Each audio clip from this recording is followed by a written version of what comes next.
We'll also put a notice on the side that we have live captions. If anybody wants to read the closed captions, there you could press the closed caption button. And of course, it's being posted in the chat right now too. If anybody needs any other kind of accessibility, please let us know. And we're going to get started officially in just 1 minute. We're just going to let everybody join. Thank you all for joining us. This is your time to look for your friends. Look through the gallery view and see your friends. We love it when you turn your cameras on. Please feel free to leave them on. I do recommend that once we get started to switch to speaker view so you could see us loud and clear. And I think we're ready to get started. So first I'll introduce myself. My name is Isaac Zablocki. I am the director and co-founder of the ReelAbilities Film Festival and the director of film programs at the Marlene Meyerson JCC Manhattan. That's a mouthful. I am a very pale white man describing myself wearing a dark blue shirt. And I'll ask, of course, all of our panelists to describe themselves too when they are introduced. I just wanted to say, just to give a quick introduction, and there's a lot to say here, and I'm going to jump right in very soon. But this is part of I think this is our last ADA 30 event that we've been doing. It's been a nice run here in July, and this is like our closing event of the ReelAbilities ADA, marking its 30th anniversary. And there's no better way to do it than with the film Crip Camp. This film has, I mean, there's so much to say, but I'll start with saying that, of course, it opened the Sundance Film Festival. The filmmakers owe us a huge Q&A because we were actually supposed to have this Q&A right before our world turned upside down and had to close down. So unfortunately, we had to cancel that just as the momentum and the release of Crip Camp on Netflix was starting. And I want to give a huge, huge thank you to Netflix for making all this possible. And it gives me great pleasure to introduce the filmmakers of Crip Camp. I'll start with Nicole Newnham. Nicole, thank you so much for being here. It's a pleasure. Thank you. And Jim LeBrecht. Jim, thank you so much. Hi, how are you? I'll let you both give, we get a little background on you in the film, but I'll let you both describe yourselves and give a little bit of background for the audience of where you come from and how you got involved with this project and where you are right now. I didn't get to ask you before where you're both coming in from. Nicole, we'll start with you. So I'm coming in from Washington State. I'm visiting my parents. And I've been a documentary filmmaker for, well, I should describe myself. I have shoulder length brownish hair.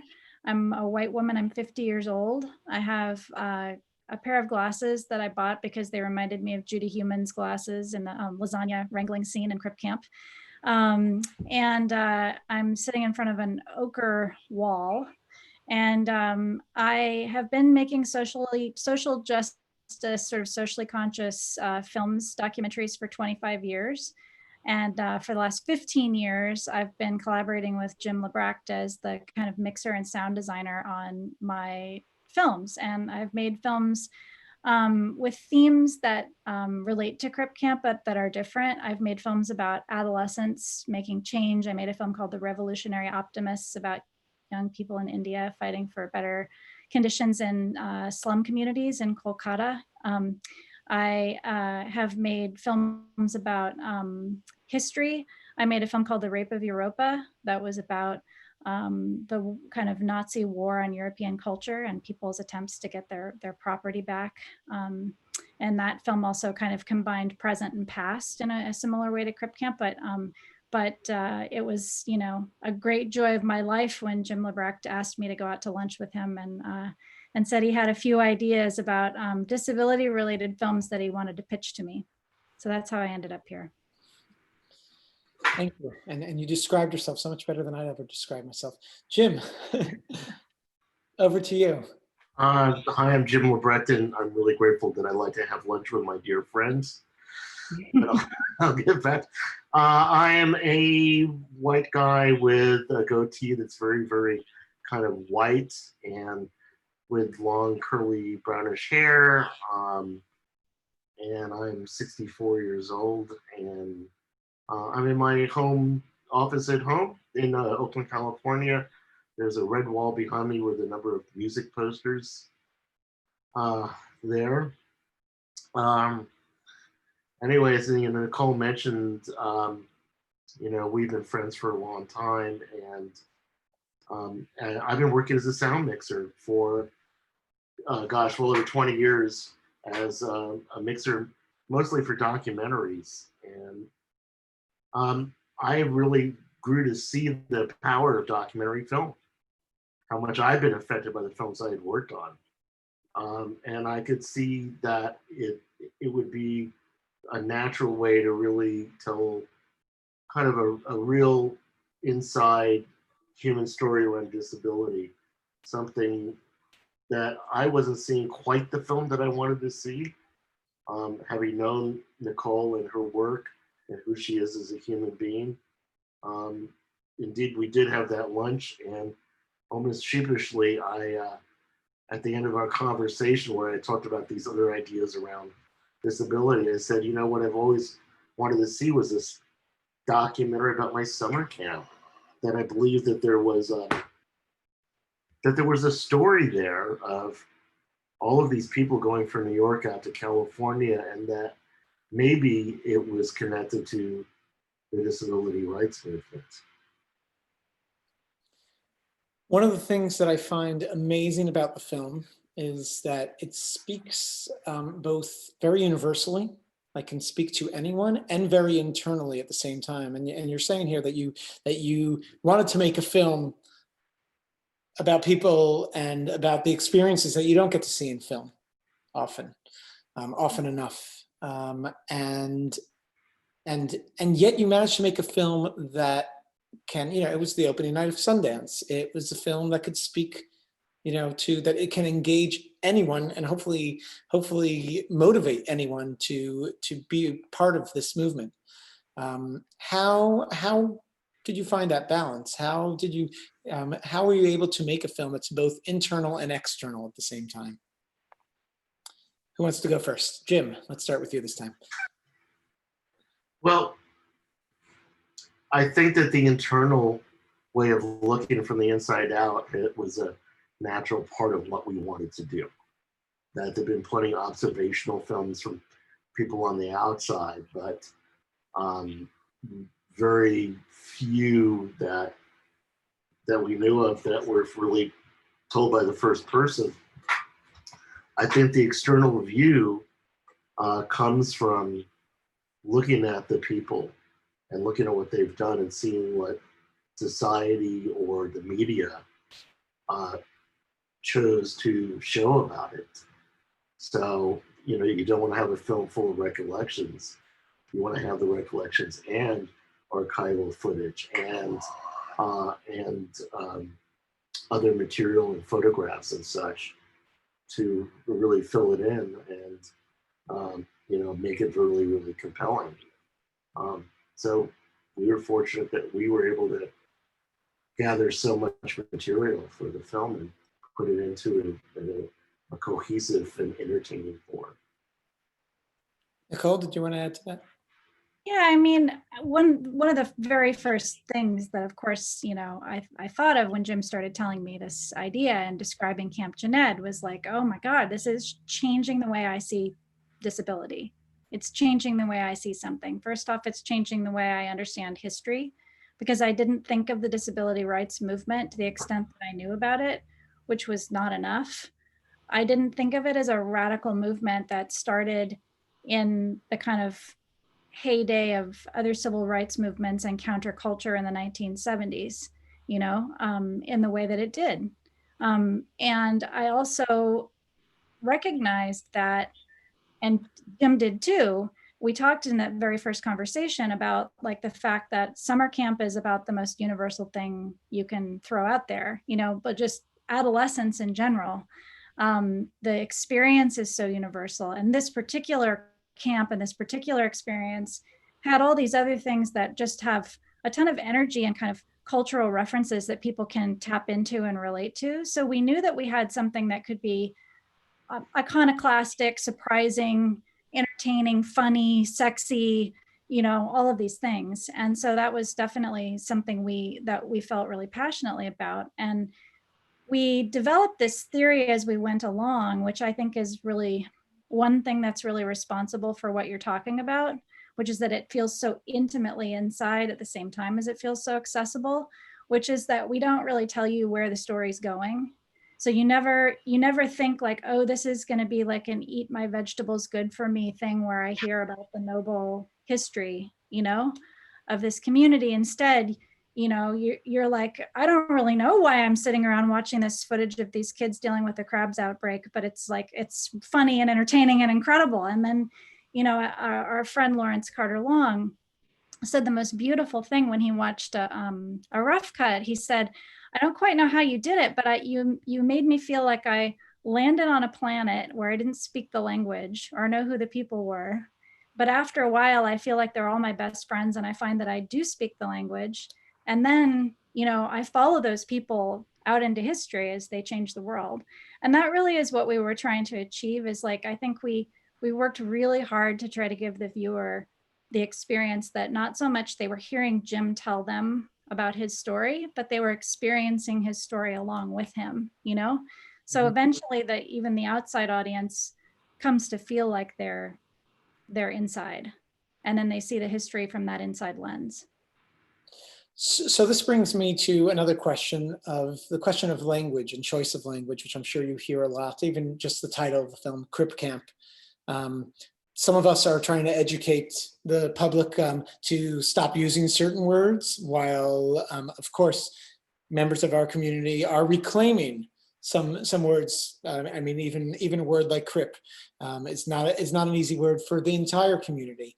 I at times was watching this and was watching the movie and thinking, oh, that terminology is no longer relevant. Oh, that terminology is too advanced for that mainstream audience that this film can reach. What was your approach there? How did you choose? Were you okay? Did anybody give you pushback for choosing the title Crip Camp? And did you think about the use of language at all throughout the film? We'll start with Nicole. I'll keep going back and forth. We'll ping pong. Well, you know, the title was really important to us for many reasons. One, we felt it telegraphed that this was a story told from the inside out, you know, from an insider perspective. We felt that it telegraphed a certain edge. We wanted, through the use of kind of the reclaimed use of the word, to show solidarity with the community. And we also kind of wanted to like make people go, you know, like we didn't want to we didn't want to give people any idea that they were going to be served up a trope, you know. And what we found when we were pitching the film and trying to get financing for it and everything is that the minute we would start talking, people's brains would go into one of these, I think, kind of two main media tracks around disability, unfortunately, one being, you know, inspiration porn and the other one being tragedy.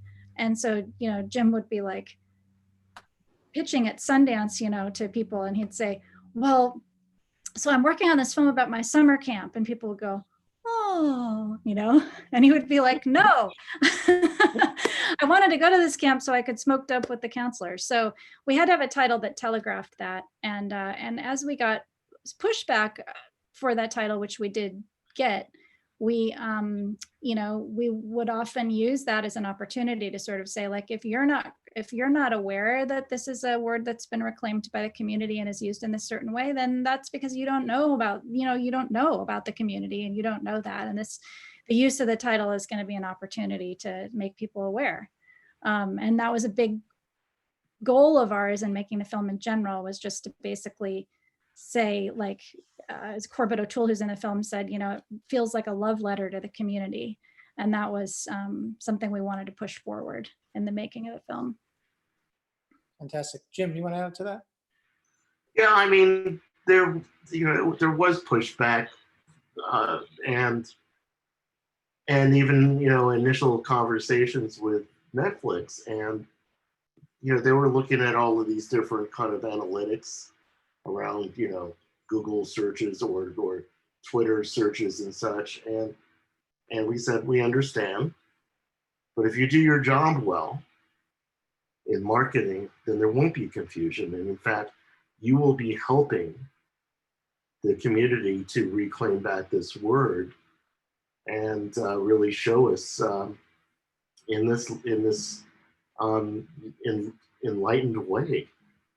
And they were really quite good to work with. So I mean, Netflix is an amazing platform, and in some ways, as disappointed as we are about the timing that it was just before, just as the film was released. The film was released on Netflix end of March, and that meant a lot of the live opportunities for the film weren't available. But you mentioned the Smithsonian before was one of the places, and I mentioned ReelAbilities was one of the places we were supposed to screen it. On the other hand, you had everybody at home glued to their Netflix. Has Netflix shared anything with, could you imagine how many people you've reached around the world? Has Netflix shared a ballpark?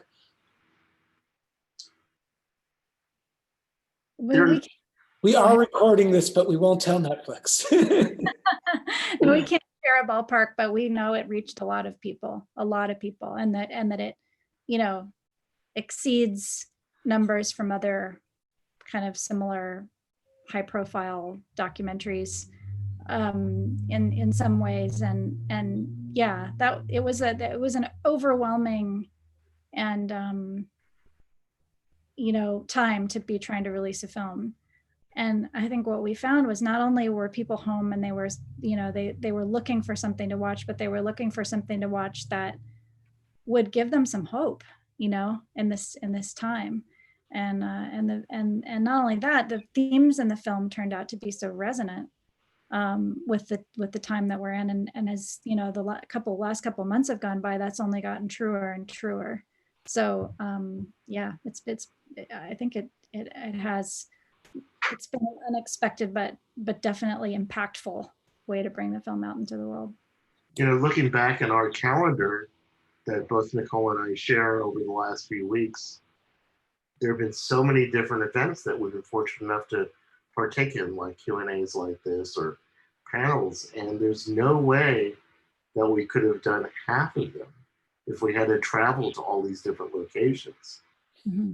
So it has really been a blessing in disguise in regards to really reaching a lot of folks. And certainly at Sundance on opening night, they had ripped a bunch of seats out of the auditorium to make sure that there was enough wheelchair seating, because so many of us from the film were there, including Denise Jacobson, who's on this call, and I've seen a few other Genetians that were there in the audience tonight, counselors Shelley Coy and Debbie Lieberman, that we don't have to worry about wheelchair seating in the auditorium right now. And we also on Netflix, the experience is completely accessible, down to a downloadable script you can find on their website so that deaf-blind people can experience the film as well.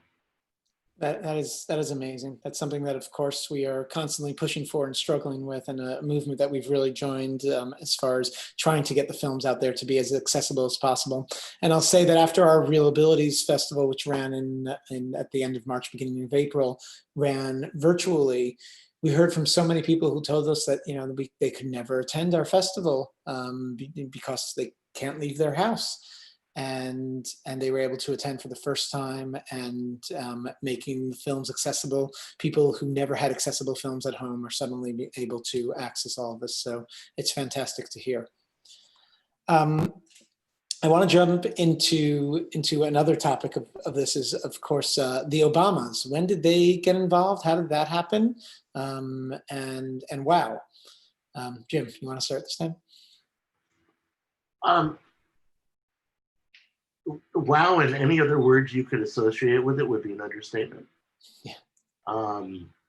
That they're that they came on board for working with us really closely, their company Higher Ground, we knew that we added to this incredible team that we had with them, people that really rolled up their sleeves with us, but also knowing that it was going to add visibility to our film that would not be as possible purely on Netflix itself. So it's been a very good relationship. And Nicole, what would you add to this? Oh, just a little bit of, I think you wanted to know how it happened. And we have this really fantastic executive producer named Howard Gertler, who produced How to Survive a Plague, which is another movement film that I think is really incredible. But he also happened to have produced American Summer. So he's like the perfect executive producer for this project. And he read in the trades about Higher Ground getting formed right at the time that we were kind of looking for a platform and a home. And he said, I think we should try to get this project in front of them because, you know, it shares so many values that they hold dear in terms of, you know, grassroots organizing and young people changing the world. And also Judy Heumann had worked in the Obama administration in the State Department. And so we were able through our sales agent to get a copy of a trailer to them. And they said that at the time that they weren't actually like sure what the mission statement of the company was. They were kind of trying to figure out, you know, what they were doing and that it was a little too early for us. And so it probably wouldn't work out. But then after they looked at the trailer, they called back and said, we can't stop thinking about that, you know, and can we come and meet with you and can we come and talk with you? And there were two things that Priya Swaminathan, who runs Higher Ground with Tonya Davis, and they're both just amazing, amazing people, and worked tirelessly on behalf of this project and still are actually. When Priya said to us early on, I think you have a culture changing project. And that was so exciting to us because that's really how we saw the story and the film. And later on, they said, you know, we think this film has helped us define what we want to do as a company, which was really exciting too. So it's really been an extraordinary journey with them. It's amazing. I mean, it really follows a story that's, I mean, it all comes, all the pieces come together beautifully as a story, but also at a time when we are so desperate for a revolution and for understanding diversity in a deeper way. I feel that this film really does that and makes sure also, as we're talking about diversity, as our friend Lawrence Carter Long says, not to forget about, but disability is the D in diversity and is a part of this entire revolution and an important part of it, and often, unfortunately, an overlooked part of it. I am going to share, I'm going to tell people I want to make our audience a part of this conversation. So if you have questions, please put them in the chat box. We will then contact you and open your mic to ask those questions live. If you can't ask them live and just want to type them, please just let us know and we'll read them out for you. If you if you can't actually type your question and would like to ask it, just raise your hand and we will try to get to you. Also, I'll remind everyone, for those who came late, that there are captions. Just press on the closed caption bar at the bottom of the screen. I'm going to ask a couple more questions before we take questions from the audience, but dive in a little bit deeper. This is, I actually, I had the pleasure of talking to Judy Heumann about this. By the way, Judy Heumann's book, if you haven't read it yet, Being Human, you should be ordering that on Amazon as we speak, or you could wait till after the conversation. But soon after, it's the best, I think, like follow-up book to the companion book to the film. And we're talking about these concepts, how our world is actually moving away from exclusive programs was moving away from exclusive programs into integrated programs, and now educational programs are looking into exclusivity again. And I think the film actually makes a fascinating statement on all of this. The concept of having people with disabilities as opposed to being always integrated, also the power that comes from having them not integrated.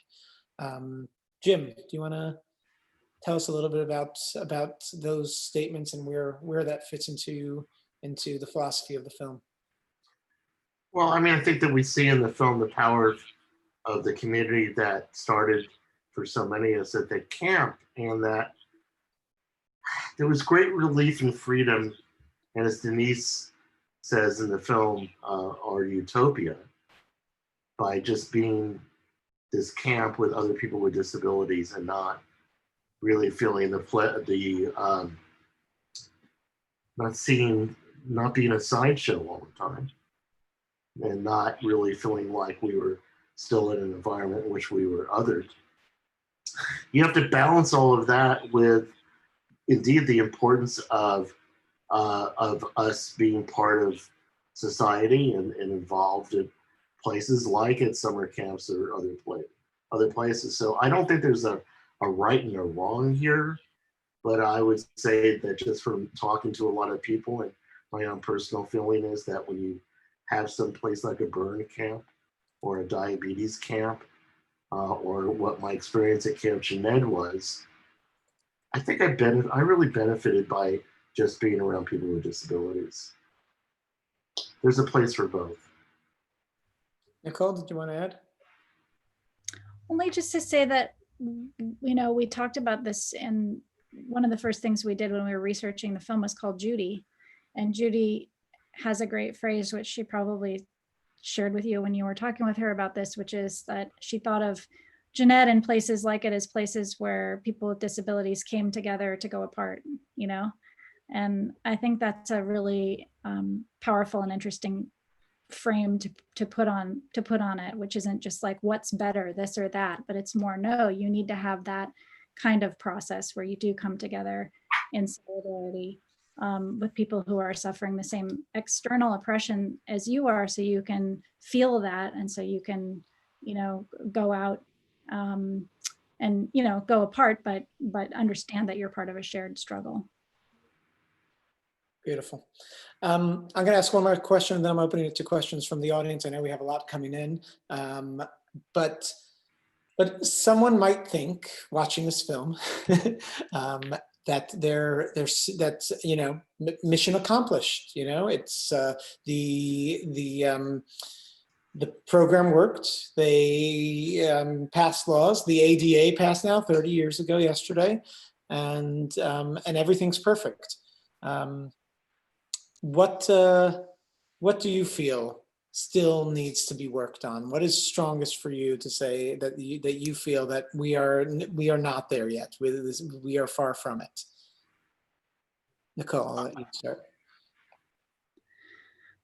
I mean, I guess first I would say I hope people don't feel that way at the end of the film. We worked really hard to try to embed a sense of, and statements, throughout especially towards the end of the film, that let you know that there's a long struggle ahead. And especially, I think Denise, who's on this call, says to me one of the most powerful things in the film, which is, you can pass a law, but until you change society's attitudes, that law is not going to mean much, So I think that it was really interesting to work with Judy Heumann on her fellowship at the Ford Foundation while we were working on the film together with her, and to see that one of the things she thought was the most important to try to tackle right now, one of them is representation and storytelling, and the media. And so that's I mean, there's so many things.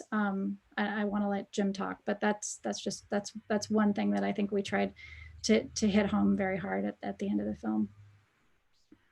I agree with everything Nicole just said, and in that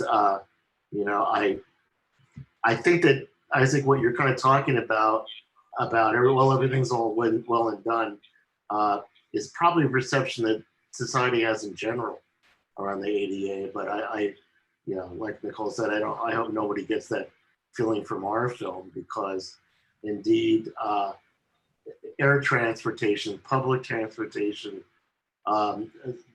assistance through social programs that actually allows us to leave our homes would be kind of nice in the 21st century. I'm just really, what really kind of riles me up right now is healthcare, and just access to healthcare in a way that A, is affordable, B, that is comprehensive. I've got about 14 other letters to go beyond this, but also includes the medical profession not looking upon us as some non-disabled person that's presenting an issue, but really looking at us holistically as folks who actually know their bodies and what their bodies need, usually better than they do. And to change this kind of look at how you heal and help, and you don't have to always fix somebody with a disability. You just have to, take care of what needs to be accomplished to give them a life of their own choosing and own enjoyment. Unemployment. It's a big issue.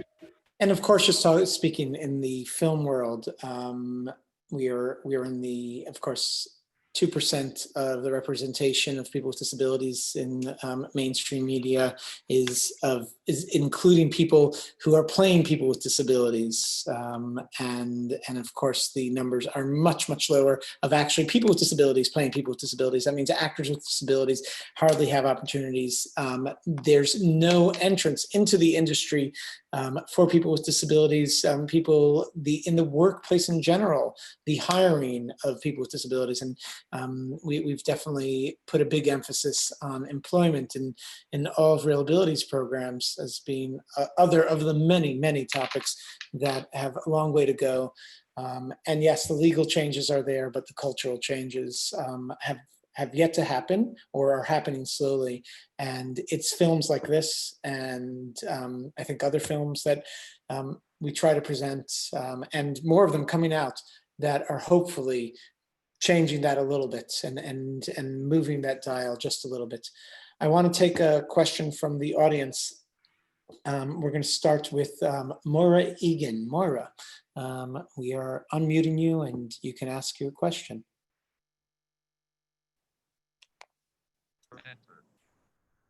Hello, and thank you so much for this panel and for taking my question. I'm hoping I'm unmuted okay. We hear you. Great. Okay, cool. I wondered if we could talk about summer camp generally and Camp Jened particularly. I work with young people, and even today I notice that there's sometimes an attitude of, and I have a disability myself, so I think I'm attuned to this in ways that other people that work on my campus might not be.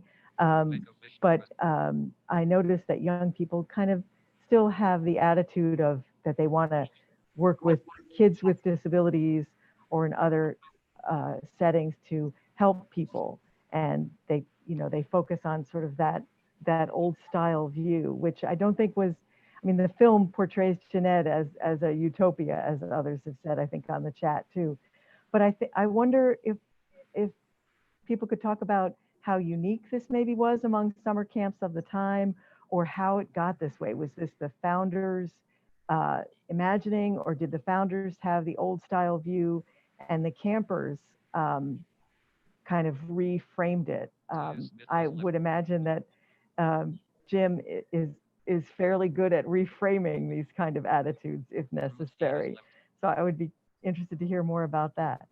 Thank you. I think that what we experienced at Camp Jened was the kind of coming together of a lot of things. One of them was just simply the politically or socially what was going on in the early 70s. So many different liberation movements were going on, and especially in the girls' bunk, not so much in the boys' bunk, but the girls' bunk with Judy. They were talking about how their lives could be better, and how that we needed a liberation movement of our own. I think so. Given the freewheeling spirit of the time, where we were just tearing down the status quo and you know, free love and everything else, I think we got a chance to experience the age of Aquarius, and then it comes down to the people.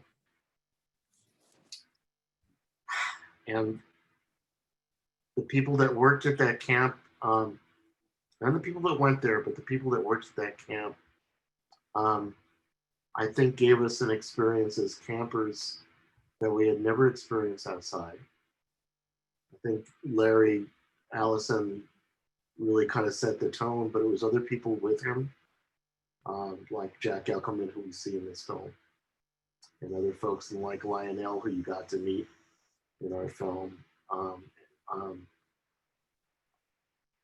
They gave us a chance just to be ourselves. And in comparison to other camps that I had gone to and a lot of other camps that we went to, we were very much infantilized. We were not, you know, allowed to express ourselves or explore ourselves sexually.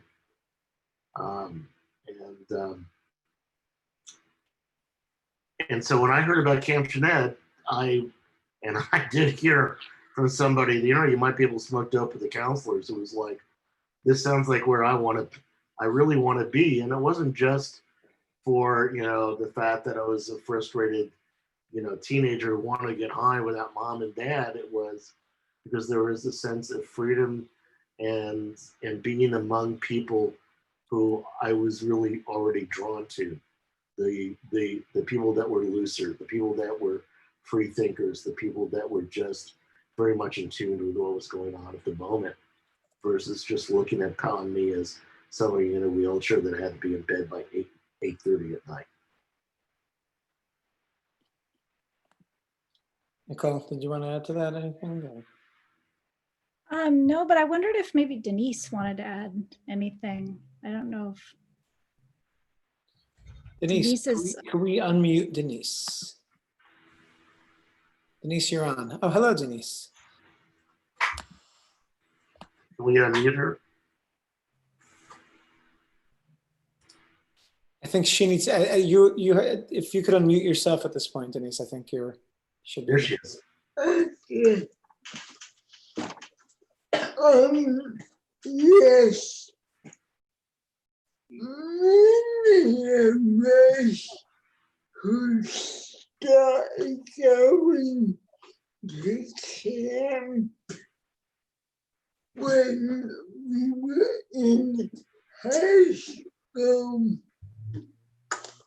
we're getting older and starting to go to college,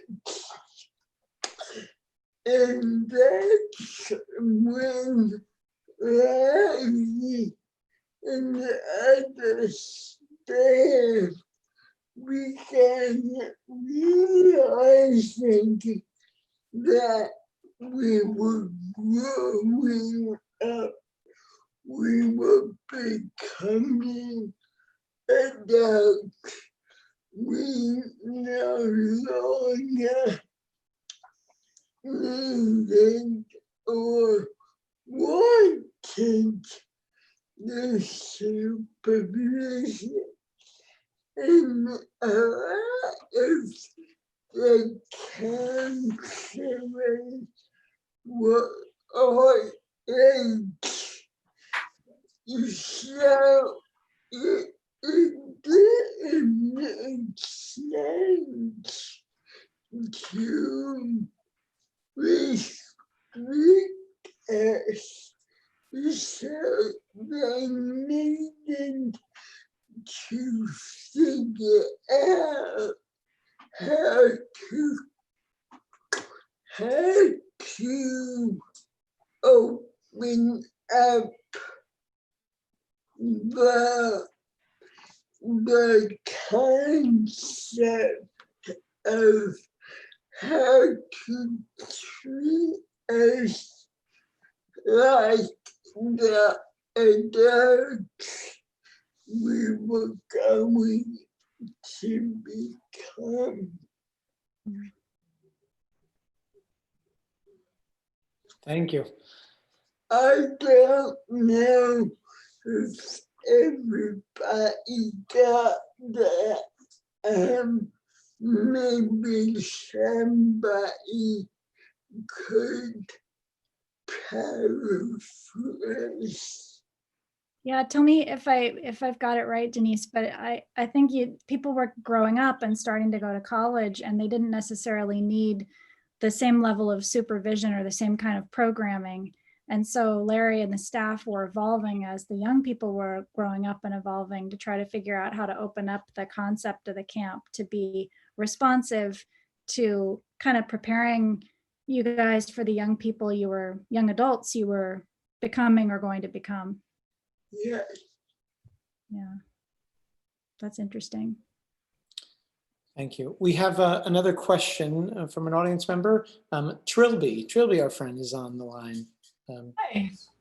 Hey, Iffy, how are you? Good. Great movie. Thank you, Jim and Nicole. I wanted to ask about the editing. The editing is so fantastic, and there were so much material to work with. Could you talk a little bit about that?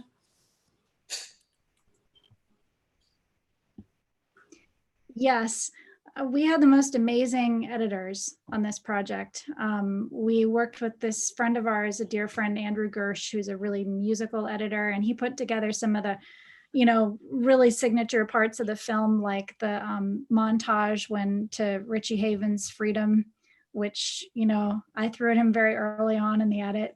And he put together that wonderful scene of people arriving at camp, mixed with the music. And did a ton of beautiful work. And then we also worked with Mary Lampson, who edited Harlan County and is a really kind of legendary documentary verite editor, because I saw a question in there about the footage too. The footage was shot by the People's Video Theater, which was a radical video collective that stumbled onto a bus full of campers and counselors at a gas station outside of the camp, and then found their way and in the middle of the crabs epidemic just started shooting, and handed the camera to Jim, and years later, as we started talking about the project, Jim's like, I remember these people. There was, they had the people in their name, and we tracked them down, and it turned out they still had the footage. And I mean, the whole thing was like a miracle. But so it feels unedited, but it was actually very, very, very carefully constructed to try to give you that feeling that you have, like you're kind of going to camp too, and meeting friends too. And even little things like there are tiny little, things like characters that never become real characters, but we make sure that you hear their names over and over again. Like there's a guy, Buddha, who's the guy who's sitting like the Buddha and kind of dives into the swimming pool at one point. And you'll just hear in scene after scene kind of Buddha, Buddha. So we tried to make it feel like it was a real place and a real space that you were immersed in. And then Eileen Meyer is an editor who's brilliant and amazing. And she's the one who kind of figured out that language for making that transition when we leave camp to all of a sudden we're finding our friends and our people that we got to know organically and naturally at camp. Now we're seeing them in news footage and archival footage that other people were shooting. And so now there's this whole kind of meta layer of representation and how people are being looked at, and the weird language that is being used to describe people and things like, you were referencing. And so we tried to have both of those levels operating at the same time, where you were getting to follow your, friends that you made at camp through history, but you're also seeing how history is looking at them, through that archival material. And that was very hard to do because the material wasn't well archived or well taken care of. And it was little scraps here, little scraps there. Literally, we would find like 3 shots on one tape in the bottom of a box that was stuffed full of papers that we didn't even know how to tape from looking at the catalog. And then we would put that together with another chunk that we had a digital copy of because people had made a video, in the 1980s, and they had used that shot, and we'd go, oh my God, they're from the same scene, and then we could cut a little scene together. And we really wanted to do that because the camp footage is so immersive, and we wanted the Center for Independent Living in Berkeley and then the interior of the 504 sit-in building to have those resonances of being communities like the camp, so you could see the connections, you know? But it was like little things like that thing in the building where Judy goes, okay, who here can sleep on the floor? And she sounds just like Judy, who is making the lasagna arrangements. We didn't even find that shot until almost the end of the editing. You know, it was like just things were just sort of falling into place, and we had incredible archival researchers going after that stuff. So yeah, it was a multi-year labor of love. Amazing. Jim, did you want to add to that at all? No, I just think that what we see is, first off, fortunately, we had the resources to edit for a long time, and we had the resources to purchase archival material that, my friends, it was not cheap. And I think every project has its own gestation period, and I think we were fortunate that we were able to get enough time so that those last minute stragglers that either we found or they found us made it into the film. And literally that clip of Judy at this, what was kind of an art installation of women talking that happened in Los Angeles, when she talks about, I wish I could say that I was, I'm grateful for accessible bathrooms. I mean, how much further do we have to come? I mean, I came in very much at the last minute, but it is just such a powerful, powerful piece of footage.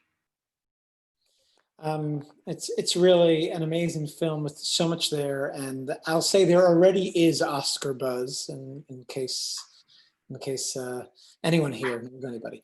But it's really, I think, one of the best documentaries I've seen. Before I had one last question that I wanted to ask, but before I get to my last question, I'm curious a little bit about the international responses. I'm assuming Netflix is playing this outside of the US. Have you gotten responses internationally? Oh yeah. I mean, Nicole, you've been on Twitter and even seen a bunch of people from Bolivia, right? I mean, it's been everywhere. I'm obsessed with tracking the responses to this film online. But yeah, it's been pretty incredible. Like we've literally, Netflix is playing it in, many countries. It's a global platform. And we did some work with them to make sure that the audio description and captioning was also available in all of these different languages, or maybe not all of them, but a lot of them, and a lot more than I think any other film that Netflix has released globally. So we are able to get responses from lots of places, and it's really interesting, especially how people see it in relationship to the state of their own movement. Some countries in South America, they're saying like, maybe we can have a movement like this here someday, or in some cases like Bolivia, they have a really active, really strong movement, and they're making analogies to that. Also, the translation of the title is often a kind of like point of discussion. Like people are, I think, is it in Spanish? I'm pretty sure it's camp. I don't speak Spanish, so I'm gonna butcher this, but it's like Campamento Extraordinario or something like that, like extraordinary camp. And a lot of folks are really angry because they feel like, no, the whole point is it wasn't an extraordinary camp, so why are you calling it that? And why can't we have a name like Crip Camp that has that same kind of, badass quality to it? And it's just, it's been fascinating, but really, Indonesia, we've seen a lot of response from. So yeah, I would love to go back and analyze the global response to it, because it's probably a really interesting way to sort of take the temperature of where, disability communities are globally. One of the things that it's grown out of our impact campaign, which has had a weekly Sunday virtual Crip Camp, is that some people started on their own a Facebook group called Crip Camp 2020. And I think there's about 600 people in that group. And again, these are people from throughout the world. And people are meeting, people are posting photos of themselves. They are finding community. And it's, that has just been just so rewarding to kind of see how people are coming together online. because of what Crip Camp and these webinars have brought up for them.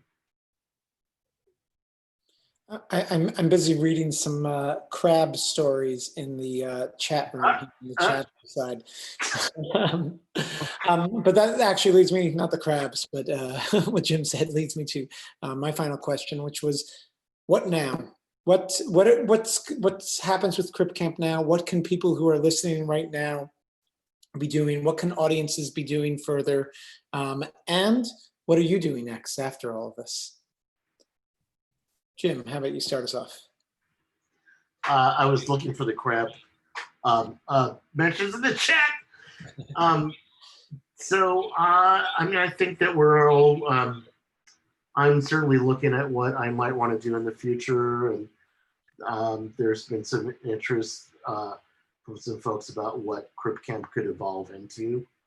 And so discussions are happening in that arena, but nothing that anybody should, we can talk about or anything. But, we've definitely kind of struck a nerve. And I don't know, for me, it's been the natural part of my advocacy for a long time. And, I'm hoping to maybe launch one or two other kind of documentary projects, really kind of looking in a similar manner from very, very personally from with the inside about how healthcare affects all of us from all the different parts of the disability community. Either that or I'll just start a band. I'm not sure. Figure it out. This is a tough act to follow, It's going to be hard to find any story that has this combination of, just kind of entertainment and delight and universality and import, But yeah, I'm excited to be kind of exploring kind of Crip Camp scripted ideas with Jim. And I think, in terms of what audiences can do, I mean, if you love the film, please consider sharing it with your community. We have so many really fascinating ways to do that and get involved. If you go to our website, cripcamp.com, you can get involved in the virtual experience, which is every Sunday, but you can also get discussion guides. We have folks that are bringing this film into their workplace. I think it's really, a kind of an invaluable type of conversation starter for kind of making sure that the D in diversity is not forgotten about, and kind of any kind of school or workplace setting, read more. I mean, we want, as part of our impact campaign, we've tried really hard to also be a platform for other voices and other stories. So we have a fellowship program that we are giving fellowships to young disabled creatives and activists. And we have folks like Jim and other people who have successful careers in the entertainment industry or in activism who are mentoring them.